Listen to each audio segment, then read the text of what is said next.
వచ్చి 10 నిమిషాలు అయింది. రేవులో తాడి చెట్లు నుంచి ఉంటే ఏంటి విషయం?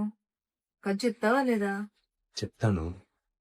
మరి వచ్చి కూర్చో, కథ చెప్పు. వస్తాను, ఒక నిమిషం వస్తాను. కథ చెప్పు.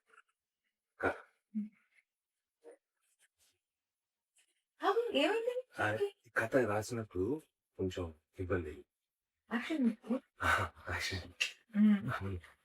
ఇప్పుడు కథ ఏమంటే, ఒక అందమైన ఒక గ్రామం పల్లెటూరు. అది ప్రొడక్షన్ అనేది చూసుకుంటాడు కదా, కథ చెప్పమ్మా.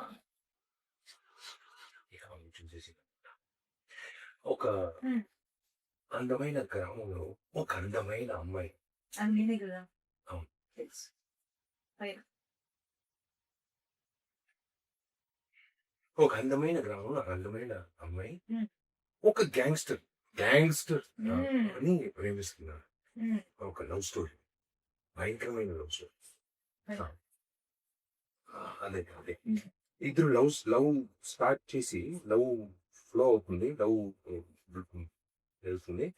ఆ తర్వాత ఏమవుతుంది, ఇద్దరు లవ్ చేస్తున్నారు, ఏమవుతుంది, పెళ్లి, గ్రాండ్ గా పెళ్లి అవుతుంది ఇద్దరికి. Super happy marriage. ఇప్పుడు పెళ్లి అయిన తర్వాత ఫస్ట్ నైట్ ఉంటుంది కదా. ఇప్పుడు అంతే కదా, ఆ ఫస్ట్ నైట్ మంచి వెరీ గుడ్ కెమిస్ట్రీ మనకుంది కదా అది. ఉంది అది అది అదే ఆ కెమిస్ట్రీలో ఇక్కడ ట్విస్ట్. ఇప్పుడు బిడ్డ పుడుతున్నాడు. ఓకే, ఏంటి ట్విస్ట్ అక్కడ? అదే ట్విస్ట్ వచ్చి అబ్బాయా పట్టేసాడు. ఎలా అమ్మాయిని తెలియకుండా అబ్బాయిని చెప్పాడు. అదే ట్విస్ట్. అబ్బాయి పుట్టిన తర్వాత మళ్ళీ లవ్ పెరుగుతా ఉంది, లవ్ వెళ్తా ఉంది. అలా వెళ్తా ఉన్నప్పుడు ఏదో ఒక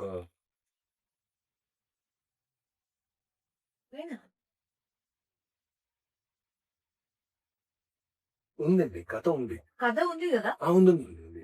అది ఏమంటే రాసినప్పుడు కొంచెం ఇది తగిలింది కదా, అది మధ్యలో వచ్చి కథ చెప్పాను. అందుకే ఇది అయితే మీరు రాసేస్తావా?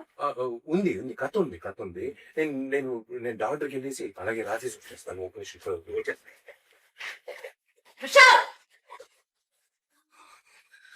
మంచి కథని చెప్పి మేనేజర్ ఉరికించాడు. కొత్త డైరెక్టర్ లో ఉన్నాడు, సరిగ్గా చెప్పట్లేదే. షూటింగ్ వరే పెట్టాడు.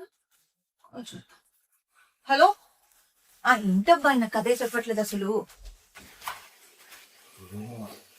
కథ నడుగుతుంది. కథ చెప్పాలంటే వెళ్ళి చెప్పడానికి అవకాశం ఇవ్వట్లేదే. రేపు ఇవాళ కాదు, రేపు మంచి కథతో వస్తాను.